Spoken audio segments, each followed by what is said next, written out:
Hello बच्चों, क्या हाल चाल, कैसे हैं आप लोग? अच्छे हैं तो अच्छे रहिए, स्वस्थ रहिए, पढ़ते रहिए। आइए स्टार्ट करते हैं हम बिजनेस ऑर्गेनाइजेशन का सेकंड पेपर। सेकंड पेपर का ये पहला एमसीक्यू है। देख रहे होंगे बिजनेस ऑर्गेनाइजेशन सेकंड पेपर लिखा हुआ है, और सेकंड पेपर का के अंतर्गत जो भी एमसीक्यू बन रहे हैं वो आपको हम प्रोवाइड कराएंगे। ठीक है, तो आइए स्टार्ट करते हैं। लेकिन एक चीज़ ध्यान दीजिएगा कि वीडियो देखने के बाद से लाइक ज़रूर करिएगा और अपने फ्रेंडों में ज़रूर शेयर करिएगा। तो स्टार्ट करते हैं। ध्यान दीजिएगा, सबसे पहले लिखा है, पहला क्वेश्चन है अल्फ्रेड वेबर का जन्म स्थान है। ध्यान दीजिएगा, अल्फ्रेड वेबर ये बहुत बड़े प्रबंध एक शास्त्री थे। इनका पूछ रहा है कि जन्म स्थान कहाँ है। 4 ऑप्शन दिए गए हैं, America, England, France and Germany. तो बता दें, इसमें इनका जन्म हुआ था जर्मनी में। ठीक है, नेक्स्ट क्वेश्चन की तरफ बढ़ते हैं। दूसरा क्वेश्चन हमारा कह रहा है कि वेबर ने औद्योगिक स्थानीयकरण के कारणों को भागों में बांटा है। माने वेबर ने औद्योगिक स्थानीयकरण के कारणों को भागों में बांटा। एक चीज़ और मैं बता दूं, हिंदी और इंग्लिश दोनों वर्जन दिए गए हैं। जिन बच्चों को का इंग्लिश मीडियम है वो इंग्लिश में इसमें ट्रांसलेट किया गया है, आप वहाँ से भी देख सकते हैं। तो स्थानीयकरण को कितने भागों में इन्होंने बांटा है, तो आपको बता दें कि ये 2 भागों में बांटा गया। ठीक है, तो ऑप्शन ए सही है। तीसरा हमारा क्वेश्चन कह रहा है, ध्यान दीजिए, थर्ड क्वेश्चन है कि मेरठ में चीनी उद्योग के स्थानीयकरण का प्रमुख कारण क्या है। मेरठ जैसे कि जाना जाता है कि चीनी का गढ़ है, वैसे उत्तर प्रदेश में भी चीनी का गढ़ माना जाता है, लेकिन मेरठ में चीनी उद्योग का जो स्थानीयकरण हुआ है, प्रमुख केंद्र बिंदु है, उसका मुख्य रीजन क्या है। 4 ऑप्शन दिए गए हैं, सस्ता श्रम, कच्चा माल, सस्ता वित्त और बाजार। तो इन चारों ऑप्शनों में से कच्चा माल की उपलब्धता मेरठ जो शहर है जहाँ पे चीनी का उत्पादन होता है वो सबसे ज़्यादा होता है, इसलिए वहाँ पर चीनी उद्योग का स्थानीयकरण किया गया। आगे बढ़िए। नेक्स्ट है कि अलीगढ़ में ताला उद्योग के स्थानीयकरण का प्राथमिक कारण है। ध्यान दीजिएगा, अलीगढ़ जो हमारा है वह ताले के लिए काफ़ी मशहूर है। अलीगढ़ जो हमारा है, क्योंकि अलीगढ़ का ताला काफ़ी मशहूर होता है, तो अलीगढ़ में ताला उद्योग के स्थानीयकरण का प्रमुख कारण क्या है। तो इसमें 4 ऑप्शन दिए गए हैं, कच्चा माल, सस्ता वित्त, कुशल व सस्ता श्रम और सरकार की नीति। जो सरकार की पॉलिसी है, ये ऑप्शन सही हमारा दिया गया है, अर्थात ऑप्शन डी सही है। इसी तरह क्वेश्चन नंबर 5 हमारा दे रहा है, मुंबई में सूती वस्त्र उद्योग के स्थानीयकरण का प्रमुख कारण क्या है। क्या वजह है कि मुंबई को क्या कहा, भारत का मैनचेस्टर कहा जाता है, अर्थात सूती वस्त्रों की राजधानी कहा जाता है। इसके पीछे क्या रीजन है, अर्थात इसमें 5 दिए गए हैं कारण, सस्ता श्रम, सस्ता वित्त, नम जलवायु और सरकार की नीति। तो इसमें से सबसे बेस्ट ऑप्शन है वहाँ की नम जलवायु अच्छी होने के कारण वहाँ पे सूती वस्त्र उद्योग काफ़ी डेवलप हुआ है, इसलिए मुंबई को भारत का मैनचेस्टर कहा जाता है। ठीक है, नेक्स्ट आगे बढ़ते हैं 6 नंबर क्वेश्चन की तरफ। 6 नंबर हमारा क्वेश्चन कह रहा है कि सार्जेंट फ्लोरेंस का औद्योगिक स्थानीयकरण का सिद्धांत आधारित है। ये सार्जेंट फ्लोरेंस एक बहुत बड़े प्रबंध शास्त्री हैं। इनका औद्योगिक स्थानीयकरण का जो सिद्धांत है, ये किस सिद्धांत पर आधारित है। तो दिया गया है निगमन प्रणाली पर, आगमन प्रणाली पर, परंपरागत प्रणाली पर और वैज्ञानिक प्रणाली पर। तो बता दें कि ये आगमन प्रणाली पर आधारित है, अर्थात ऑप्शन हमारा बी सही होगा। नेक्स्ट क्वेश्चन है 7 नंबर की अनुकूलतम आकार से आशय ऐसे आकार से, अनुकूलतम आकार से आशय ऐसे आकार से जो किस टाइप का हो। 4 ऑप्शन दिए गए हैं, अधिकतम लाभ कमाता हो, अधिकतम व्ययी हो, अधिक विनय करता हो और अधिकतम उत्पादन करता हो। तो इस चारों ऑप्शन में से बेस्ट ऑप्शन क्या है, अधिकतम उत्पादन करता है, इसीलिए अनुकूलतम आकार से आशय ऐसे आकार से है जो अधिकतम उत्पादन करता है, इसलिए ऑप्शन डी सही है। आगे बढ़ते हैं 8 नंबर क्वेश्चन की तरफ। 8 नंबर हमारा क्वेश्चन कह रहा है कि प्रतिनिधि फर्म का आकार है। प्रतिनिधि फर्म का आकार है, क्या आकार है? घटाया जा सकता है, बढ़ाया जा सकता है, सदैव समान रहता है, इनमें से कोई नहीं। तो इन चारों ऑप्शनों में से ऑप्शन सी सही है, अर्थात सदैव समान रहता है। प्रतिनिधि आकार का फर्म का आकार सदैव समान रहता है। ठीक है। 9 नंबर हमारा क्वेश्चन कह रहा है कि साम्य फर्म का प्रतिपादन किया। साम्य फर्म का प्रतिपादन किसने किया था? पीगू ने, मार्शल ने, रॉबिन्स ने, जेके मेहता ने।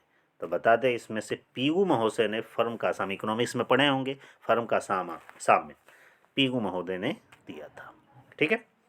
10 नंबर हमारा क्वेश्चन कह रहा है कि अनुकूलतम आकार है, क्या है? अस्थाई है, अस्थाई है, सामान्य है, इनमें से कोई नहीं है। तो अनुकूलतम आकार किस टाइप का होता है? अस्थाई प्रकृति का होता है, अर्थात ऑप्शन बी सही। ठीक है। इसको जल्दी से आप नोट कर लीजिएगा, नोट कर लेंगे तो ये रहेगा, उसी को बार बार रिवीजन करने में आसानी रहेगी। ये ध्यान रखिएगा, बिजनेस ऑर्गेनाइजेशन का ये पेपर सेकंड है। ठीक है ना, ये जरूर अच्छा याद रखे रहिएगा। 11 नंबर क्वेश्चन कह रहा है कि प्रतिनिधि फर्म का जीवन होता है। प्रतिनिधि फर्म का जीवन होता है, कैसा होता है? लंबा होता है, छोटा होता है, सामान्य होता है, इनमें से कोई नहीं होता है। तो बता दें, प्रतिनिधि फर्म का जीवन लंबा होता है। तो ऑप्शन ए सही। 12 नंबर क्वेश्चन है, प्रतिनिधि फर्म का प्रतिपादन किया। प्रतिनिधि जो फर्म है उसका प्रतिपादन किसने किया? रॉबिन्स महोदय ने, मार्शल ने, पीगू ने और डॉक्टर एन अग्रवाल ने। तो इस चारों ऑप्शनों में से कौन सा ऑप्शन सही है?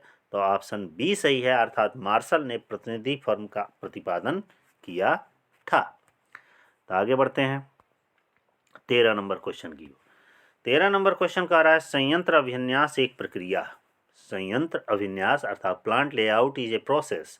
ये किस तरह से किस तरह की प्रक्रिया है?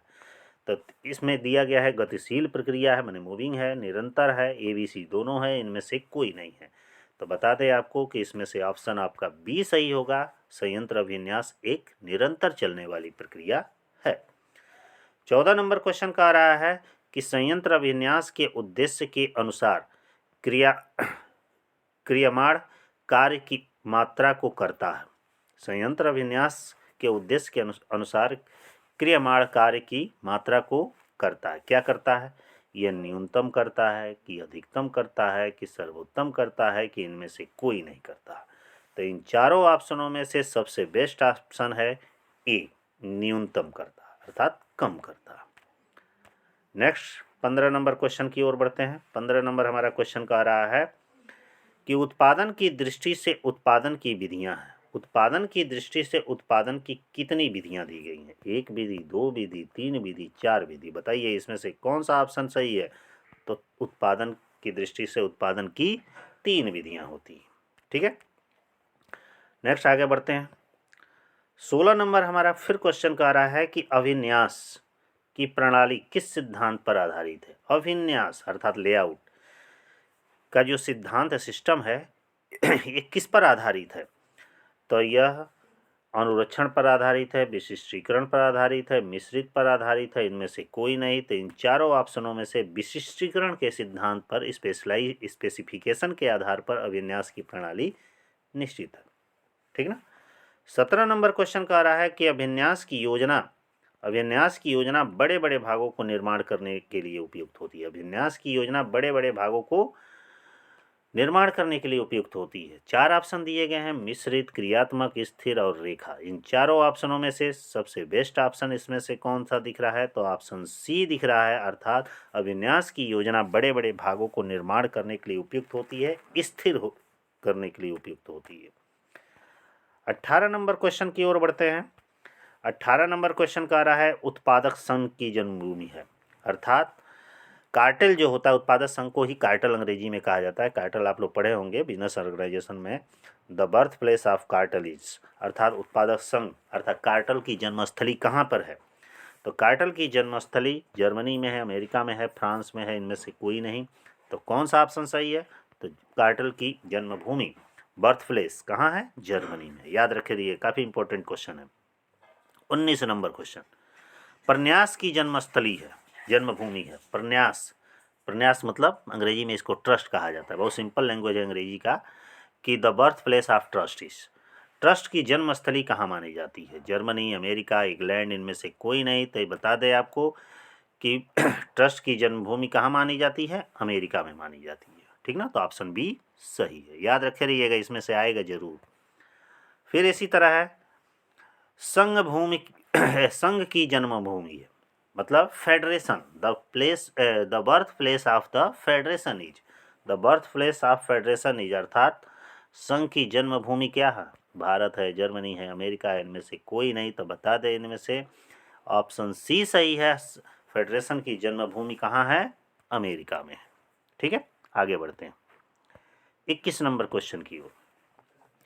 21 नंबर क्वेश्चन कह रहा है कि व्यापारिक पार्षद संगठन है, अर्थात एसोसिएशन ऑफ बिजनेस काउंसिलर्स, अर्थात व्यापारिक पार्षद संगठन है। किस तरह का संगठन है? लाभकारी है, अलाभकारी है, मिश्रण है, इनमें से कोई नहीं है। तो बता दें इसमें से कि व्यापारिक पार्षद संगठन एक अलाभकारी नॉन प्रॉफिट वाली संगठन है, ऑर्गेनाइजेशन है। ठीक इसी तरह 22 नंबर क्वेश्चन है, अनौपचारिक संगठन स्थापित होते हैं। देखे होंगे जिस तरह कम्युनिकेशन में इनफॉर्मल, नॉन इनफॉर्मल कम्युनिकेशन है, उसी तरह ऑर्गेनाइजेशन में अनौपचारिक और औपचारिक है, मतलब इनफॉर्मल एंड नॉन फॉर्मल। ठीक ना, तो अनौपचारिक संगठन स्थापित होते हैं, किसके आधार पर आधारित होते हैं? नैतिक आधार पर, अनैतिक आधार पर, सहकारिता के आधार पर, इनमें से कोई नहीं। ठीक ना, तो बता दे थोड़ा सा यहाँ हिंदी टाइपिंग मिस्टेक है। ठीक ना, औपचारिक होना चाहिए, इनफॉर्मल लिखा हुआ है अंग्रेजी वर्जन, टाइपिंग में मिस्टेक हुई है। तो ये ध्यान दीजिएगा, औपचारिक संगठन स्थापित होते हैं, नैतिक आधार पर स्थापित होते हैं। तो ये ठीक ना, आगे बढ़ते हैं नेक्स्ट क्वेश्चन। 23 नंबर क्वेश्चन के अंतर्गत है कि संधारी कंपनी का जन्म स्थान है, अर्थात is the birth place of holding company का जन्म स्थान कहाँ पे है? जानते ही होंगे, पढ़े होंगे कि कंपनी दो तरह से होती है, सहायक कंपनी और सूत्रधारी कंपनी। तो सूत्रधारी कंपनी को ही संधारी कंपनी कहा जाता है, जिसे अंग्रेजी में होल्डिंग कंपनी कहा जाता है। तो होल्डिंग कंपनी का जन्म स्थान भारत, अमेरिका, जर्मनी, इनमें से कोई नहीं। तो चारों ऑप्शन में से कौन सा ऑप्शन सही है? तो होल्डिंग कंपनी का जन्म स्थान अमेरिका में हुआ था। फिर इसी पर 24 नंबर क्वेश्चन हमारा है, संधारी कंपनी का अस्तित्व है, संधारी मतलब होल्डिंग कंपनी का, अर्थात सूत्रधारी कंपनी का अस्तित्व होता है। किस टाइप का होता है? वैधानिक, ऐच्छिक, अवैधानिक, इनमें से कोई नहीं। तो बता दें इनमें से कौन सा सही है? ऑप्शन ए सही है, वैधानिक होता है। ठीक है, आगे बढ़ते हैं 25 नंबर क्वेश्चन की तरफ। 25 नंबर क्वेश्चन कह रहा है सम्मिश्रण का मूलभूत उद्देश्य है, सम्मिश्रण। ठीक ना, the basic object of blending is, क्या होती है? मितव्यता, एकाधिकार, इनमें से कोई नहीं, उपयुक्त सभी। तो इस 25 नंबर क्वेश्चन का सही आंसर है एकाधिकार, अर्थात मोनोपोली, अर्थात सम्मिश्रण का मूल उद्देश्य होता है मोनोपोली, अर्थात एकाधिकार। आगे बढ़िए 26 नंबर क्वेश्चन की तरफ। 26 नंबर हमारा क्वेश्चन कह रहा है कि भारत सरकार की नीति है, भारत सरकार की नीति है, किस टाइप की नीति है? व्यावसायिक संयोजन के विपक्ष में, व्यावसायिक संयोजन के पक्ष में, निष्पक्ष है और उपयुक्त सभी है।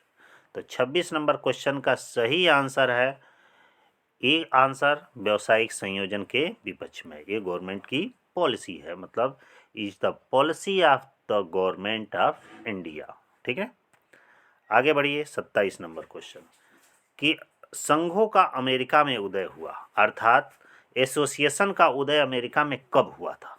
एसोसिएशन का उदय अमेरिका में कब हुआ था? तो इसमें 4 ऑप्शन दिए हैं, 1740, 1840, 1940, इनमें से कोई नहीं। तो सही ऑप्शन है 1840 में एसोसिएशन का उदय अमेरिका में हुआ था। ठीक है, आगे बढ़ते हैं 28 नंबर क्वेश्चन की।